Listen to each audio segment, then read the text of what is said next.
makeup today. And at first I started with, oh, I'm just gonna, clean up my eyebrows and do lashes or put some mascara on. And now that I got deep into it, I'm ready to do a little bit more because I'm just feeling myself. So I did a little concealer under my eyes, because my eyes was black. Lip gloss with lip liner, mascara, and a little brow gel. That's it. I didn't really do much to my brows, but brow gel to just pretty much clean them up. And then I was like, let's do some concealer under them to make them look hot. And that's all she wrote. Period. The lashes was a freaking pain and a struggle, but I think it looks good.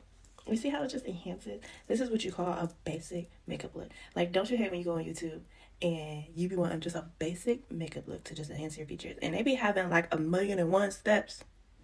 Bro, this is a basic makeup look. Like, this is a beginner guide. This is how simple makeup can be to just enhance your features. Like my dark under eyes, just put some concealer on, a little bit of lip gloss, eyeliner, eyebrows done, lashes, boom, boom. You know what they say, if you still ugly with lashes, you still pretty. Thank y'all for coming out. God bless.